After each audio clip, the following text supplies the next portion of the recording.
Good evening students, welcome back. Last हमने bacterial cell का structure draw किया था, लेबलिंग की थी, हमें उसको एक्सप्लेन करना था। उससे पहले हम थोड़ा सा बेसिक क्लासिफिकेशन कर लेते हैं कि जो बैक्टीरियल सेल होती है या बैक्टीरियाज होते हैं उनके अंदर हम लोग क्लासिफिकेशन सिस्टम के लिए क्या क्राइटेरिया यूज़ करते हैं। ओके, तो एज वी ऑल नो, जो बैक्टीरियल सेल है वो उनकी शेप डिफरेंट डिफरेंट हो सकती है, कई शेप्स के मिल जाते हैं। तो सबसे पहला तो हम लोग उनकी शेप के बेसिस पर ही उनकी क्लासिफिकेशन करते हैं कि उनके कितने टाइप्स होते हैं। ओके, तो according types of bacteria on the basis of, or we can say classification of bacteria on the basis of their shapes। बहुत सारी वेरी शेप्स होती है। जैसे हम बात करते हैं कोकस की। कोकस के अंदर हम उन बैक्टीरियाज को पढ़ते हैं जिनकी शेप कैसी होती है, राउंडेड, ओवल, और वी कैन से बिल्कुल प्रॉपर राउंड नहीं होती, थोड़ी बहुत ओवल भी चल जाती है। ठीक है, कोकस के अंदर हम किन बैक्टीरियाज को पढ़ते हैं जिनकी शेप हो राउंड, और we can say oval in shape, उनको हम कोकस के अंदर पढ़ते हैं। इनकी फर्दर क्लासिफिकेशन भी होती है कि अगर बैक्टीरिया सिंगल है तो मोनोकोकस, मोनो मतलब सिंगल, कि मोनोकोकस। अगर वो दो बैक्टीरिया एक साथ हैं तो डिप्लोकोकस, डाई मतलब टू, कि दो बैक्टीरिया एक साथ हैं, कोकस बैक्टीरिया दो जो एक साथ है तो डिप्लोकोकस। टेट्राकोकस मतलब 4 बैक्टीरिया एक साथ हैं।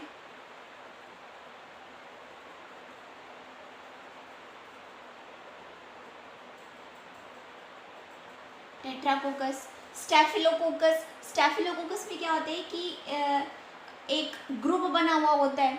ओके, तो इस तरह से इनकी फर्दर क्लासिफिकेशन होती है कि बैक्टीरिया के नंबर कितने हैं, मतलब शेप के साथ साथ उनका जो नंबर है उनके बेसिस पे भी इनकी फर्दर क्लासिफिकेशन होती है। इसके अलावा एक आते हैं बेसिलस। बेसिलस के अंदर हम किन बैक्टीरिया को पढ़ते हैं जिनकी शेप कैसी होती है, स्फेरिकल, और we can say rod like structure जो होती है, उनकी जो शेप होगी वो कैसी होगी, सिलिंड्रिकल, और we can say cylindrical and rod like. उनकी स्ट्रक्चर इस तरह की होगी, सिलिंड्रिकल या रोड लाइक। इनकी भी फर्दर क्लासिफिकेशन ऐसे ही होती है कि अगर दो साथ में प्रेजेंट हैं तो डिप्लोबैसिलस, ठीक है, स्टेफिलोबैसिलस अगर इनकी क्या है, चेन बनी हुई है। ओके, इनकी भी फर्दर मतलब बेसिकली अभी आपको सिर्फ इतना ही रखना है कि अगर उनकी जो शेप है उसके बेसिस पे हमें क्लासिफिकेशन करनी है। ये फर्दर अपनी क्लासिफिकेशन इनकी अभी फिलहाल जरूरत नहीं है। ठीक है, एक होते हैं स्पाइरिलम।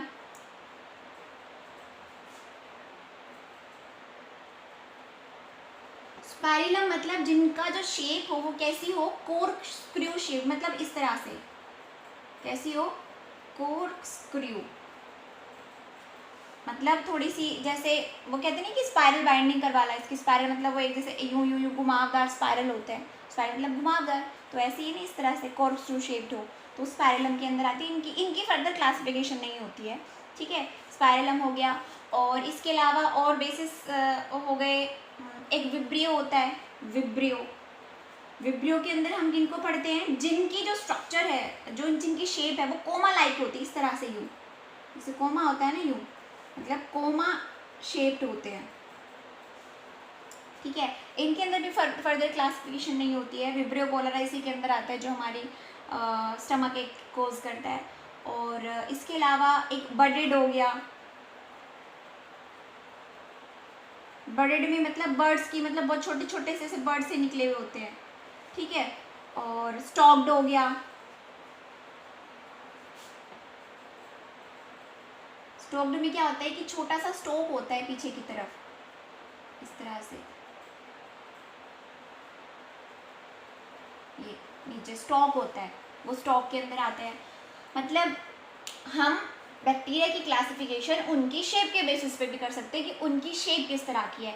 एक और हम लोग क्लासिफिकेशन का बेसिस देखते हैं कि आप लोगों को याद हो मैंने बताया था कि बैक्टीरिया के अंदर मूवमेंट के लिए फ्लैजिला प्रेजेंट होता है। तो सभी के अंदर नहीं होता है फ्लैजिला, जिनके अंदर होता है उनको हम लोग क्या बोलते हैं, फ्लैजलेट, और जिनके अंदर नहीं होता उनको हम लोग क्या बोलते हैं, नॉन फ्लैजलेट। तो मतलब एक बेसिस वो भी है बैक्टीरिया की क्लासिफिकेशन के लिए।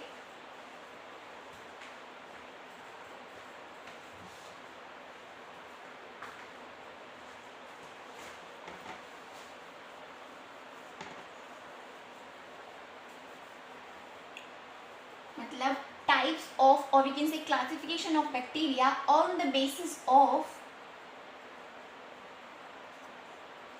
फ्लैजला। और फ्लैजला क्या होता है, फ्लैजला उनके मूवमेंट के लिए जो स्पेशल स्ट्रक्चर होती है, आप लोगों को याद हो मैंने बैक्टीरिया की स्ट्रक्चर बनाई थी और इस तरह से मैंने बनाया था, है ना, तो वो फ्लैजला थे। तो भाई सभी के अंदर नहीं होता है, जैसे कि मैंने बताया कि अगर जिनके अंदर होगा उनको क्या बोलेंगे, फ्लैजलेट्स, मतलब हैविंग फ्लैजला, और जिनके अंदर नहीं होगा उनको क्या बोलेंगे हम लोग, नॉन फ्लैजलेट्स। ओके, या फिर अ ट्राइकस, टेक्निकल टर्म में हम लोग उनको absence of ट्राइकस, absence of flagella, मतलब अब्सेंस ऑफ फ्लैजला, मतलब जिनके अंदर फ्लैजला नहीं होगा, अब्सेंस ऑफ फ्लैजला, जिनके फ्लैजला नहीं होता, और जिनके अंदर होता है उनको फ्लैजलेट। और कितने होते हैं, मतलब फ्लैजला भी किसी के अंदर एक प्रेजेंट हो सकता है, किसी के अंदर दो, उसके बेसिस पे इनकी फर्दर क्लासिफिकेशन होती है, जैसे मोनोट्राइकस, मोनो मतलब सिंगल की, जिसके अंदर सिंगल फ्लैजला है, जैसे ये मैं यू ड्रॉ कर दूं एक फ्लैजला, ठीक है। एम्फीट्राइकस,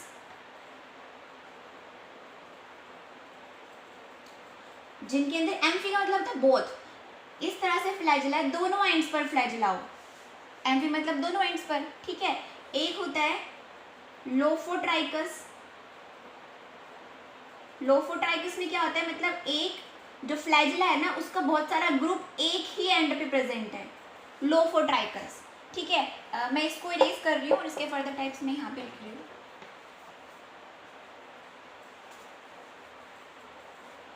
एक सिफेलोट्राइकस होता है, सिफेलोट्राइकस,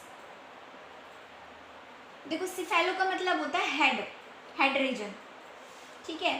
सिफेलोट्राइकस मतलब अगर इस पे जो टफ ग्रुप है फ्लैजिला का वो दोनों एंड्स पे प्रेजेंट हो, कुछ जो साइंटिस्ट हैं, कुछ एक्सपर्ट्स हैं, वो एम्फीट्राइकस और सिफेलोट्राइकस दोनों को सेम भी मानते हैं, क्योंकि इसमें भी दोनों एंड्स पे प्रेजेंट और इसमें भी दोनों, बस फर्क क्या है कि इसमें एक एक फ्लैजिला दोनों एंड्स पे प्रेजेंट और यहाँ पर ग्रुप का जो फ्लैजिला का है वो दोनों एंड्स पे प्रेजेंट है। एक होता है पेरीट्राइकस, पेरीट्राइकस में जो फ्लैजिला है वो all over the body distributed होगा, ठीक है। तो मतलब फ्लैजिला प्रेजेंट है या नहीं है, प्रेजेंट है तो कितने हैं, कहाँ कहाँ है, उस बेसिस पे इनकी हम लोग फर्दर क्लासिफिकेशन कर सकते हैं बैक्टीरियाज की। ओके, अच्छा एक और हम लोग बेसिस क्लासिफिकेशन का देखते हैं कि स्टेन हुआ है या नहीं हुआ है, वो देखते हैं हम लोग।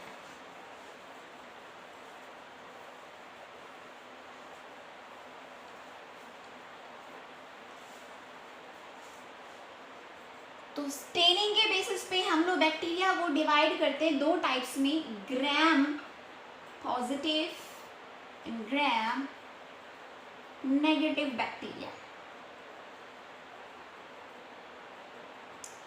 ये किस बेसिस पे करते हैं, देखो हमें कोई भी अगर हम माइक्रोस्कोपिक स्ट्रक्चर देखते हैं माइक्रोस्कोप के अंदर, तो हम पहले उसकी स्टेनिंग करते हैं, अदरवाइज वो हमें माइक्रोस्कोप के अंदर दिखेगी नहीं, ताकि हमें स्टेनिंग मतलब डाई तरह से कह सकते हैं, ताकि हमें उनकी स्ट्रक्चर विजिबल दिख जाए।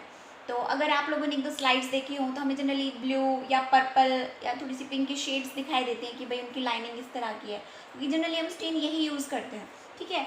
तो अब ग्राम पॉजिटिव ग्राम नेगेटिव कैसे करते हैं, ये ग्राम कहाँ से आए, क्रिस्टल वॉयलेट या कह सकते हैं ग्राम, ग्राम जो स्टेन है, ये स्टेन का नाम है क्रिस्टल ग्राम।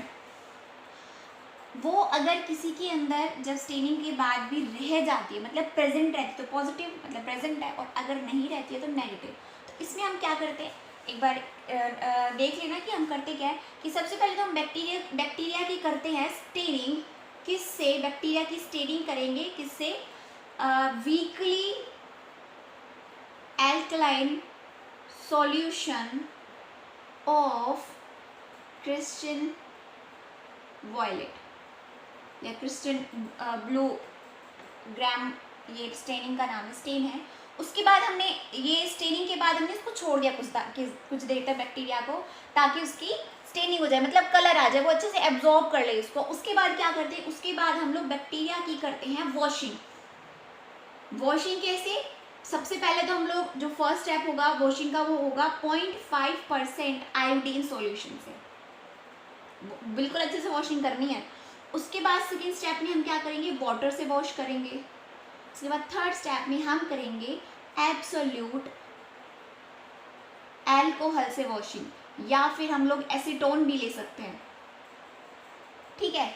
उसके बाद हम लोग देखेंगे कि भाई इतना धोने के बाद भी, इतना वॉशिंग के बाद भी जो बैक्टीरिया है उसमें स्टेन रहता है या नहीं रहता है, ठीक है। तो जिनके अंदर हमने इतनी वॉशिंग करने के बाद भी ये क्रिस्टल वॉयलेट, मतलब जो डाई है, जो स्टेन है, ग्राम स्टेन, वो अगर रह जाता है, मतलब प्रेजेंट होता है, तो उसको हम लोग क्या देते हैं, ग्राम पॉजिटिव, मतलब प्रेजेंट है। और अगर वॉशिंग के बाद डाई निकल जाती है तो ग्राम नेगेटिव। तो अब ये बात आती है कि भाई क्यों, भाई रीज़न क्या है कि इसके अंदर रह जाता है डाई और इसके अंदर नहीं रह जाता है। तो ग्राम नेगेटिव के अंदर डाई क्यों नहीं रहती है, क्योंकि उसके अंदर जो लिपिड कंटेंट होता है, lipid content in their cell wall is high, in their cell wall is high. तो भाई सेल वॉल के अंदर हाई है तो क्या हो गया, तो बात ये है कि भाई देखो, जब हमने डाई किया तो लिपिड कंटेंट इसके अंदर ज़्यादा था, तो जो डाई थी वो इसके सेल वॉल के अंदर ही रह गई, क्योंकि बहुत ज़्यादा लिपिड कंटेंट था, वहीं रह गई। और जब हमने उसको वॉश किया तो वो धुल गई वहीं पर, क्योंकि ऊपर ही रह गई ना, अंदर तो जा ही नहीं पाई इसके लिपिड कंटेंट की वजह से। तो जब हमने उसको वॉश किया तो वो ऊपर ही रहने की वजह से वो वॉश हो गई, जिसकी वजह से वो क्या आया, नेगेटिव रिजल्ट आया। जबकि इसके अंदर लिपिड कंटेंट सेल वॉल के अंदर लो था, जिसकी वजह से वो अंदर इंसर्ट कर गई और वो इतना वॉश करने के बाद भी हमें डाई दिखाई दे गई, तो ग्राम पॉजिटिव। तो फिर एक चीज़ और आती है कि भाई अगर ऐसा है तो फिर हम लोग इनको देखते कैसे स्ट्रक्चर को, बिना डाई के तो हमें स्ट्रक्चर दिखाई नहीं देगी, आउटलाइन उनकी। तो हम ग्राम नेगेटिव जो बैक्टीरिया होते हैं उनकी हम लोग स्टेनिंग करते हैं। एक डाई है, उसका नाम क्या है, सैफ्रनिन। सैफ्रनिन डाई के साथ हम लोग क्या करते हैं, उसकी स्टेनिंग करते हैं। तो अब बात कर लेते हैं हम एग्जाम्पल की। ग्राम पॉजिटिव बैक्टीरिया का एग्जाम्पल है हमारा बेसिलस सबटाइलिस, और ग्राम नेगेटिव का एस्चेरिया कोलाई, बहुत नाम सुन रखा होगा तुमने इसका। कैसे, क्योंकि हमारे इंटेस्टाइन में रहता है ये, ठीक है। वैसे तो सभी बैक्टीरिया बेकार भी नहीं होते हैं, इकोलाई हमारे लिए अच्छा होता है इंटेस्टाइन के लिए। वो आपने शिल्पा शेट्टी का ऐड नहीं देखा, या कुल्टासन हमारे इंटेस्टाइन में अच्छे बैक्टीरिया को बढ़ाते हैं, यानी कि बैक्टीरिया हमारे लिए अच्छे होते हैं, वो इंटेस्टाइन में हमारे लिए बेनिफिट कोज करते हैं, बात करेंगे उसकी भी। तो वैसे ज़्यादातर लेकिन ग्राम नेगेटिव बैक्टीरिया हार्मफुल होता है, एक आधा ये अच्छा होता है, ये ग्राम नेगेटिव बहुत ज़िद्दी होते हैं, हार्मफुल होता है, ठीक है। तो आज हमने बैक्टीरिया की क्लासिफिकेशन के बारे में बात की। नेक्स्ट हम बात करेंगे, नेक्स्ट जो लेक्चर होगा हमारा उसमें हम लोग जो बैक्टीरिया का जो स्ट्रक्चर ड्रॉ किया था उसको एक्सप्लेन करते हैं, ओके।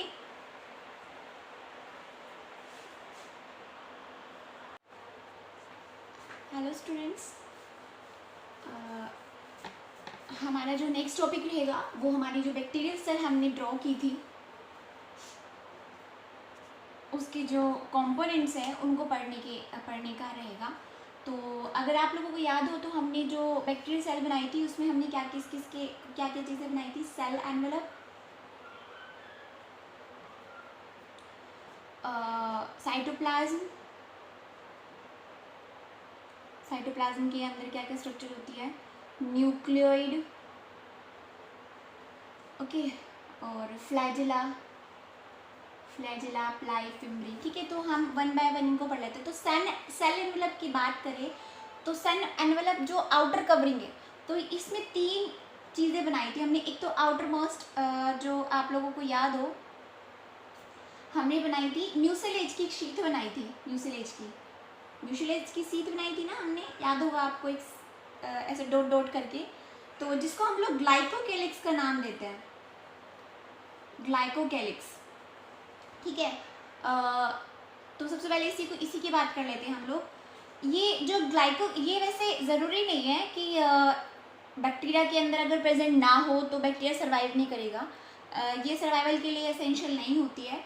तो ये जो म्यूसिलेज की जो लेयर है, ये अगर लूज होती है, थोड़ी सी लूज शीट बनाती है, तो उसको हम लोग क्या बोलते हैं, स्लाइम लेयर। स्लाइम लेयर अगर थोड़ी सी लूज शीट की फॉर्म में प्रेजेंट है ये, और अगर थोड़ी सी टफ और थिक है, टफ एंड थोड़ी सी थिक है, तो उसको हम लोग क्या बोलते हैं, कैप्सूल। ठीक है, थोड़ी सी टाइट और टफ थिक होती है तो ओके।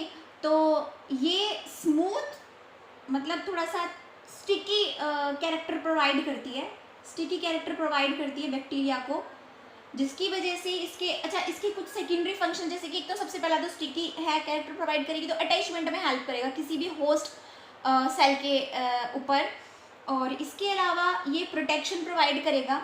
अगर ये प्रेजेंट होती है तो बहुत सारे वायरसेस ऐसे भी होते हैं जो बैक्टीरिया को इन्फेक्ट करते हैं, तो उनसे बचाव करेगा म्यूसिलेज। तीसरा, इनकी डेसिकेशन नहीं होने देगा, मतलब अगर इनकी अनफेवरेबल कंडीशन से उनको फेस करना पड़ जाए तो इनको मरने से बचाता है जो म्यूसिलेज की जो शीट होती है। इसके अलावा विरुलेंस प्रोवाइड करता है, मतलब ये जिनके ऊपर म्यूसिलेज की कवरिंग होगी ना, वो जनरली खतरनाक बैक्टीरिया होंगे। क्यों? उनके ऊपर जनरली ड्रग वगैरह का इफेक्ट नहीं होता। रेजिस्टेंस प्रोवाइड करती है ये म्यूसिलेज लेयर, ठीक है, मतलब बचा के रखती है उसको, बैक्टीरिया को, बैक्टीरिया की जो सेल है, ये सेल तो अंदर है सेल में। और इसके अलावा इम्यूनोजेनेसिटी प्रोवाइड करती है। इम्यूनोजेनेसिटी यहाँ पे मैं आपको अंडरलाइन कर लेना, इसका इम्यूनोजेनेसिटी का मतलब क्या है कि अगर ये प्रेजेंट होगी और अगर ये किसी सेल को इन्फेक्ट करता है, ऑर्गेनिज्म की सेल को, तो वो बहुत जल्दी असर दिखाएगी ये, ठीक है, हमारी बॉडी बहुत जल्दी रिएक्ट करेगी उसके लिए। इम्यूनोजेनेसिटी का मतलब ये, ठीक है। तो म्यूसिलेज, बात क्लियर है कि इसके सेकेंडरी फंक्शंस होते हैं, this is not essential for the survival, और अगर प्रेजेंट है काफ़ी हेल्प करेगी बैक्टीरिया की, ठीक है, काफ़ी खतरनाक बना देगी, क्योंकि ड्रग केमिकल का तो इस पर रेजिस्टेंस प्रोवाइड कर देती है ये, कोई वायरस इस पर को हार्म नहीं कर सकता जल्दी से। अगर अनफेवरेबल कंडीशन आती है तो उसमें बचा के रखती है इसको, ठीक है। नेक्स्ट हम लोग सेल वॉल की बात करते हैं। जो सेल वॉल है ग्लाइकोकैलिक्स से नीचे प्रेजेंट होती है और प्लाज्मा मेम्ब्रेन से ऊपर, मतलब प्लाज्मा मेम्ब्रेन और ग्लाइकोकैलिक्स के बीच में प्रेजेंट होती है। अब जैसा कि हम लोग जानते हैं कि सेल वॉल प्लांट्स में प्रेजेंट होती है, जिसमें सेलुलोज की बनी होती है, इसमें ये नॉन सेलुलोजिक होती है, मतलब इसमें ये सेलुलोज की नहीं बनी होती, इसमें बनी होती है सेल वॉल पेप्टिडोग्लाइकन की, पेप्टिडोग्लाइकन, ठीक है। ग्राम नेगेटिव बैक्टीरिया के अंदर एक लेयर होती है, नहीं 2 लेयर्स होती हैं सेल वॉल की, और ग्राम पॉजिटिव बैक्टीरिया के अंदर एक लेयर होती है, ठीक है, सेल वॉल पेप्टिडोग्लाइकन की बनी होती है। और नेक्स्ट हम लोग बात करते हैं सेल मेम्ब्रेन या प्लाज्मा मेम्ब्रेन की, सबसे इनर मोस्ट। ये टिपिकली हर लिविंग ऑर्गेनिज्म के अंदर जैसी प्रेजेंट होती है, जो स्ट्रक्चर होती है, जो कंपोनेंट्स होती है उसकी बनी होती है, मतलब फोस्फोलिपिड बाइलेयर, जैसे कि हमारे अंदर भी होता है फोस्फोलिपिड बाइलेयर, ठीक है, मतलब फोस्फोलिपिड इस तरह की स्ट्रक्चर, बाइलेयर 2 लेयर्स प्रेजेंट होती है, ठीक है। और क्या होती है साथ में, ये सेलेक्टिवली परमिएबल, सेलेक्टिवली परमिएबल। अब इस टर्म को आप लोग जानते होंगे, सेलेक्टिवली परमिएबल मतलब कुछ सेलेक्टेड चीज़ों को ही परमिट करती है अंदर आने के लिए, ठीक है, सभी को नहीं आने देती है, ओके।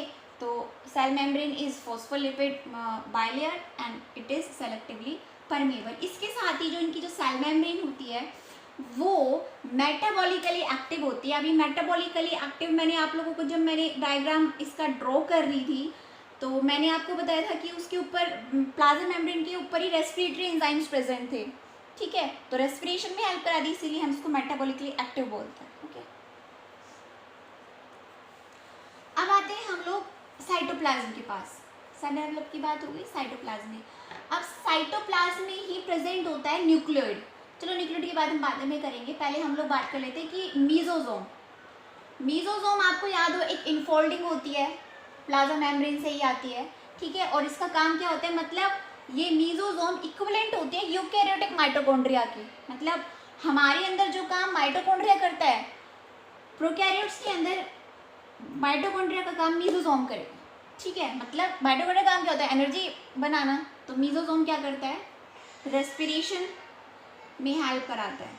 ठीक है, और एंजाइम कहाँ से मिलेंगे उसको, प्लाज्मा मेम्ब्रेन के ऊपर जो प्रेजेंट है।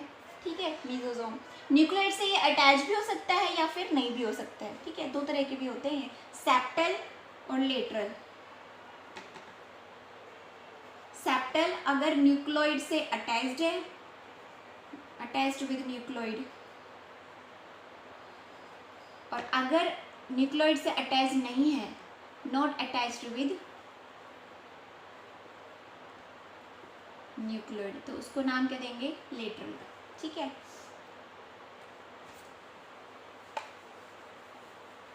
और सेकेंड स्ट्रक्चर क्या प्रेजेंट होती है साइटोप्लाज्म में, राइबोसोम। ध्यान देना, आप लोगों को अगर याद हो तो मैंने जो राइबोसोम थे वहाँ पे मैंने एक तो फ्री स्टेट में बनवाए थे, फ्री स्टेट में भी बनवाए थे, और वो फिक्स्ड भी बनवाए थे। ठीक है, और एक मैंने पॉलीसोम मैंने नाम लिखवाया था, पॉलीसोम्स, कि भाई जो राइबोसोम है वो मैसेंजर आरएनए के स्ट्रैंड के ऊपर 4 से लेकर 6, 7, 8 तक कई सारे इकट्ठे हो सकते हैं। क्यों, क्योंकि एक ही सेल है, एक ही न्यूक्लियस है।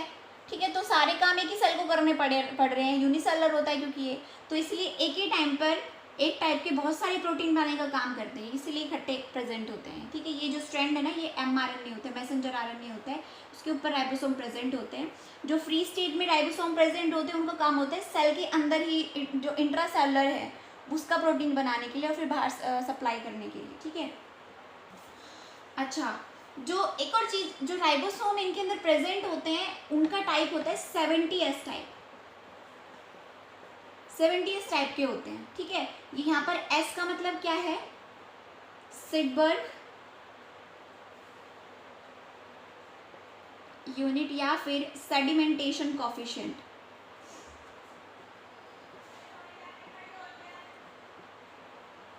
S stands for Svedberg unit और सेडिमेंटेशन कोफिशिएंट, कि जब हम लोग इनको हम लोग तोड़ते हैं, रोटेट करते हैं, उसके बाद तोड़ने के बाद इनकी सेंट्रीफ्यूगेशन करते हैं, तो ये किस यूनिट पर उनकी सेडिमेंटेशन होती है। ठीक है, किस स्पीड पर। ओके, तो इनकी फर्दर सब यूनिट्स होती हैं। हमारे यूकैरियोट्स के अंदर 80S टाइप का होता है, प्रोकैरियोट्स के अंदर 70S टाइप का, और फर्दर इनकी यूनिट्स होती हैं 50S और 30S। ठीक है, S same sedimentation coefficient. Okay, और राइबोसोम का काम किस में होता है, प्रोटीन की सिंथेसिस करने में, प्रोटीन सिंथेसिस में हेल्प कराता है, एज वी नो। ठीक है, राइबोसोम उसके अलावा प्रेजेंट होते हैं साइटोप्लाज्म में, कुछ गैस वैक्यूल प्रेजेंट होते हैं। देखो, गैस वैक्यूल का काम दो होता है, एक तो इनको प्रोटेक्ट करना फ्रॉम हार्मफुल रेडिएशन। तो देखो, एक तो नाम से पता चल रहा है कि भाई गैस वैक्यूल की, जिन वैक्यूल के अंदर गैस प्रेजेंट होंगी, तो भाई एक तो इनका काम रेडिएशन से प्रोटेक्ट करना होगा, और दूसरा इनको ब्यूएंसी प्रोवाइड करना। गैस है यानी कि ये थोड़ा ऊपर क्या करते रहते हैं, फ्लोट करते रहते हैं पानी के अंदर, ब्यूएंसी प्रोवाइड करना। ठीक है, जो इनको फ्लोटिंग कराएंगे ऑन एक्वेटिक मीडियम। ठीक है, और इसके अलावा कुछ क्रोमोफोर्स प्रेजेंट होते हैं। क्रोमोफोर्स, अब जैसे कि हम लोग जानते हैं कि कई बैक्टीरियाज क्या होते हैं, अपना खाना खुद बना लेते हैं, फोटोसिंथेसिस करते हैं वो भी, तो उसके लिए उनके अंदर क्या होना चाहिए, जैसे प्लांट्स के अंदर क्लोरोफिल होता है, इनके अंदर भी होता है फोटोसिंथेटिक पिगमेंट, जिनको हम लोग बैक्टीरियो क्लोरोफिल या बैक्टीरियोफियोफाइसिन या कैरोटिनॉइड्स हो सकते हैं। ठीक है, तो वो क्रोमोफोर्स के अंदर आते हैं। ठीक है, क्योंकि वो खाना अपना खुद बनाते हैं, तो उनके अंदर भी पिगमेंट होएगा, फोटोसिंथेटिक पिगमेंट। ठीक है, अब हम लोग बात करते हैं न्यूक्लियोइड की। देखो, इनके अंदर जो न्यूक्लियोइड है, हम न्यूक्लियोइड क्यों बोल रहे हैं, क्योंकि ये कैसा प्रेजेंट होता है, नेक्ड होता है। नेक्ड होता है मतलब विदाउट न्यूक्लियर मेम्ब्रेन, और साथ में ये विदाउट हिस्टोन प्रोटीन भी होता है। हमारे अंदर जो डीएनए प्रेजेंट होता है उसके साथ में क्या होता है, हिस्टोन प्रोटीन होता है। इनके अंदर क्या होता है, डीएनए बिना हिस्टोन प्रोटीन के होता है और बिना न्यूक्लियर मेम्ब्रेन के, इसलिए हम इसको नेक्ड बोलते हैं। ठीक है, डीएनए होता है इनके अंदर कैसा, सर्कुलर डीएनए होगा, सर्कुलर डीएनए डुप्लेक्स। जो हाईली कॉइल्ड होगा, मतलब बहुत ज़्यादा कॉइलिंग कर सकता है, लगभग जो कॉइलिंग है वो 250 से लेकर 70-100 टाइम्स तक कॉइलिंग होती है डीएनए की, ठीक है, तभी वो इतनी छोटी सी सेल में फिक्स होता है। और हिस्टोन प्रोटीन के साथ भी नहीं, हमारे अंदर भी कॉइलिंग होती है डीएनए की, लेकिन हमारे अंदर हिस्टोन प्रोटीन के साथ होती है, बेसिक प्रोटीन की, इनके अंदर नहीं होता है। हमारे अंदर जो डीएनए प्रेजेंट होगा वो लीनियर फॉर्म में होगा, ठीक है, लीनियर इस तरह से। इनके अंदर कैसा होता है, सर्कुलर फॉर्म में होता है। कैसा होगा इनके अंदर, सर्कुलर फॉर्म में। ध्यान दे रहे हो डिफरेंसेस यहाँ पे साथ के साथ, ठीक है। इसकी सर्कुलर डीएनए होता है, होगा डबल डुप्लेक्सी, ओके। और इनके न्यूक्लियोइड को हम लोग एक और नाम दे देते हैं, जीनोफोर या प्रोक्रोमोसोम, एक तरह से क्रोमोसोम ही है, ठीक है। और